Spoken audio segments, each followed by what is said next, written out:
Diálogo Directo. 12:37 en Punto Noticias, segunda emisión. Desde el próximo 24 de septiembre, el municipio de Quito será el encargado de otorgar los salvoconductos para los vehículos que desempeñan una actividad económica en el Distrito Metropolitano. Para hablar de este y otros temas sobre la movilidad, nos acompaña vía telemática Guillermo Abad, secretario de Movilidad del Distrito Metropolitano de Quito. Guillermo, buenas tardes, bienvenido. Le saluda Licenia Espinel. Gracias por acompañarnos en Punto Noticias, segunda emisión, a través de Pichincha Universal. ¿Cómo se va a realizar este proceso de entrega de salvoconductos por parte del municipio de Quito a partir del 24 de septiembre? Buenas tardes, gracias por la entrevista. Bueno, primero hay que acotar de que las restricciones del Distrito Metropolitano de Quito son muy similares a las que se venían dando en la época de estado de excepción bajo las resoluciones del COE nacional. Consecuentemente, tenemos dos grupos importantes en esa restricción vehicular, unos que son los que están bajo las exoneraciones y excepcionalidades de circulación, y los otros que son los que tienen salvoconducto, en los cuales están inmersos en su gran parte las empresas de producción, de comercio de la industria, y cuyos salvoconductos van a estar vigentes hasta el 31 de octubre del 2020, sin perjuicio de que puedan estos actualizarlos desde el 24 de septiembre en la página del Distrito Metropolitano de Quito. Esto es importante aclarar porque muchas personas piensan que la caducidad del salvoconducto emitido por el gobierno nacional es del 24 de septiembre, y no es así, es del 31 de octubre, sin perjuicio, reitero, de que puedan ser estos actualizados en la página web del Distrito Metropolitano de Quito. ¿Y qué duración van a tener estos salvoconductos que va a entregar el municipio a partir del 24 de septiembre? ¿Perdón? ¿Qué duración, qué vigencia van a tener? La vigencia va a ser de 180 días y va a permitir también este salvoconducto al tener un código QR totalmente legible, que en los operativos sea mucho más expedita el control de los mismos. Simplemente los agentes civiles de tránsito tendrán un aplicativo en sus celulares que leerán el código y automáticamente el software le dirá si es válido o no. A diferencia de los salvoconductos que fueron en su momento emitidos por el Ministerio del Interior, cuyo código QR no era legible, y en los operativos los agentes de control, la policía de tránsito, cualquier personal uniformado que hacía el control tenía que verificar a través de los documentos de respaldo si efectivamente ese salvoconducto era válido o no, y ahí se pudieron detectar una gran cantidad de salvoconductos que habían sido clonados, duplicados, que estaban haciendo mal uso del mismo, y también se podría prestar para otras discrecionalidades, y esto se lo puede evitar justamente con la tecnología. ¿Y quiénes deben obtener el salvoconducto y quiénes están exentos de obtener esto, pero podrían movilizarse cuando no les permita el hoy circula, por ejemplo? En el tema de exoneraciones o excepcionalidades, se han mantenido las mismas categorías que venían aplicándose desde el estado de excepción. Entre esos están los personeros de la salud, médicos, enfermeros, enfermeras, personas de la seguridad pública como policías, militares, funcionarios públicos que están en primera línea, agentes civiles de tránsito, agentes metropolitanos de control, vehículos de emergencia o vehículos operativos de agua potable, electricidad, alcantarillado, saneamiento, así como también las personas que tengan alguna discapacidad o adultos mayores que estén presentes en el vehículo, tienen la exoneración.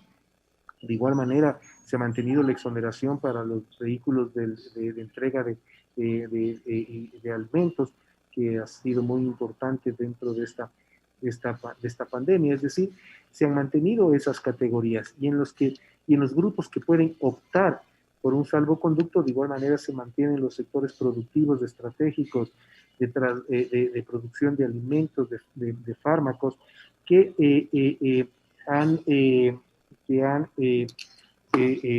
solicitado su salvoconducto y justificado ante el COE nacional las razones del por qué es estar dentro de esta categoría, que pueden optar por un salvoconducto.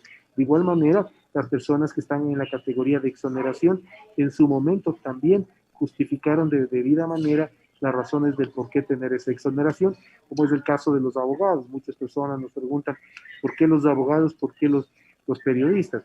En el caso de los abogados se justificó porque no podían dejar en indefensión a sus clientes. Y en el caso de los periodistas, porque están haciendo una cobertura de una emergencia sanitaria. Entonces, creo que no se ha trastocado principalmente en la parte productiva, ni se ha atentado contra la parte productiva a través de las medidas de restricción vehicular dadas por el municipio. Es decir, Guillermo, tanto los abogados como los periodistas están exentos, no necesitan obtener este documento que lo va a entregar el municipio, sino que con la simple presentación de su respectiva credencial actualizada basta para poder circular un día que la placa de su vehículo no se lo permita. Efectivamente, todas las personas que están en una excepcionalidad o en una exoneración, basta presentar la credencial que justifique y argumente su calidad que tal. En el caso de los que tienen el salvoconducto, tendrán que presentar el mismo, y cuando se actualice por el del municipio, pues simplemente habrá una lectura rápida de manera digital y sabremos si ese salvoconducto es válido o no, o si está vigente o no. ¿Cuál es el proceso para la obtención de este permiso? ¿Cómo se lo entrega? ¿Y cómo ustedes verifican que la información que la persona ingresa sea verídica? Vale también la pena indicar que la página ya está lista y está activa para los salvoconductos de cita médica y de desplazamientos hacia el aeropuerto de Quito. Esto es muy simple, usted ingresa a la página web del municipio, ahí le van a ir derivando hasta que pueda llegar a salvoconductos, o puede entrar directamente al link salvoconductos.quito.gov.es y va directamente al lugar. Ahí va a ingresar los datos personales, va a hacer un primer registro muy sencillo, su nombre, su email, quizás poner una contraseña, y automáticamente empieza a ingresar los datos personales, los datos del vehículo, que si es un vehículo registrado en Quito, automáticamente se le va a llenar todos los demás campos. En el que presenta el día va a necesitar la cita médica o el traslado hacia el aeropuerto, y va a recibir a vuelta de correo un link para que pueda descargar su salvoconducto. En el caso de los sectores productivos que van a gestionar su salvoconducto, que lo van a actualizar, se va a cotejar el RUC de la empresa con la actividad comercial declarada por el solicitante, se verifica aquello e inmediatamente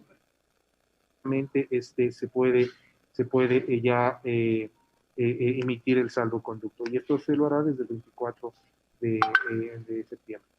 Durante esta primera parte de la pandemia que hemos vivido, muchas personas hicieron un uso no adecuado del salvoconducto y fueron sancionadas. ¿A qué se expone una persona que no le hace un uso adecuado de este permiso? Bueno, los que circulan sin salvoconducto infringen la restricción vehicular, la sanción es del 50% de un salario básico unificado del trabajador, que es la misma sanción que se venía manejando en el estado de excepción. Y en el caso que hagan mal uso, va a depender cuál es la manera en la que están haciendo el mal uso. Hay casos en los cuales indican que es una actividad comercial que no responde a lo que está declarado en el RUC. Ese es un tipo de mal uso. Y hay otro tipo que ya es un poco más complejo, cuando falsifican un salvoconducto. Y hay que entender que el salvoconducto es un documento público. Entonces no hay que tomarlo tan a la ligera. Y esa es las dos o tres escenarios que se podrían dar en cuando se da un mal uso del salvoconducto. Y justamente lo que queremos hacer es que la emisión del salvoconducto tenga unas mayores rigurosidades para evitar este mal uso. Voy a permitir dar un dato. Nosotros en Quito tenemos alrededor de 500,000 de vehículos, y en la época de pandemia se emitieron 2,384,000 salvoconductos. Entonces, ahí se podrán dar cuenta que el uso o el mal uso de los salvoconductos fue prácticamente una temática de casi todos los días. Este permiso, por ejemplo, le permite al conductor exclusivamente del vehículo movilizarse o puede ir con compañía, porque ha pasado casos, o han pasado casos antes, me refiero, que solo la persona que conducía el vehículo tenía el permiso para salir en un día que su placa no lo permitía, pero iba acompañado de otras personas que no constan dentro de ese documento. Eso, por ejemplo, es un tipo de mal uso del salvoconducto. En esos casos, ¿cuáles son las sanciones? Hemos sido más flexibles en ese sentido. En un primer momento, el límite de personas que puedan ir en un vehículo se daba porque no se conocía los protocolos de bioseguridad ni teníamos pleno conocimiento de cómo mitigar al virus. Ahora hay más protocolos, tenemos más conocimiento de cómo funciona el virus, sabemos cómo mitigarlo y en base a eso pues también las medidas se pueden ir flexibilizando mientras vayamos conociendo cómo se comporta este virus. En ese sentido, usted recordará que antes era permitido máximo ir dos personas en un vehículo comercial y hasta tres en un vehículo particular. Ahora nosotros hemos autorizado que pueden ir hasta el máximo de capacidad determinado por la matrícula en un vehículo particular y en el caso de un vehículo comercial hasta tres personas en el taxi. Entonces esto también nos ayuda a que actividades o herramientas como el auto compartido se puedan implementar en las empresas tanto públicas como privadas. Ya son las 12 horas con 49 minutos. Guillermo, desde este fin de semana, el domingo me refiero, ya hay la libre circulación. Vale la pena recordarle a nuestros amigos oyentes, a quienes nos sigan a través de redes sociales, cómo está el tema de la movilidad en cuanto a los vehículos para lo que resta del mes de septiembre y sobre todo este domingo, que ya se permite la libre circulación de los vehículos sin importar el número de la placa. Sí, es justamente también una manera de activar la economía, teniendo conocimiento de que los domingos el uso del vehículo particular disminuye sustancialmente, no hay un uso alto del mismo y por eso nos permite abrir la circulación, la libre circulación. También vamos a tener para el domingo ya transporte público que está ya autorizado para que puedan circular sin ningún tipo de restricción más que la del aforo que es del 50%. Y las medidas, obviamente, las medidas de bioseguridad. Hay que alertar a la ciudadanía a qué se expone al momento de tomar el transporte público, o qué debería exigir al momento de subirse en transporte público. Principalmente usar la mascarilla y tener la ventilación adecuada, eso es fundamental, eso nos ayuda muchísimo a mitigar el posible contagio dentro del transporte público. Justamente esa es la razón por la cual nosotros estamos dando preferencia al transporte público y la manera de dar preferencia al transporte público es generar menos congestión en la vía para que sus índices operacionales y sus velocidades promedio aumenten considerablemente. En cuanto a las ciclovías, esta pandemia ha servido para dar impulso al transporte a través de o mediante la bicicleta. ¿Cómo está el estado de las ciclovías que tiene la ciudad de Quito?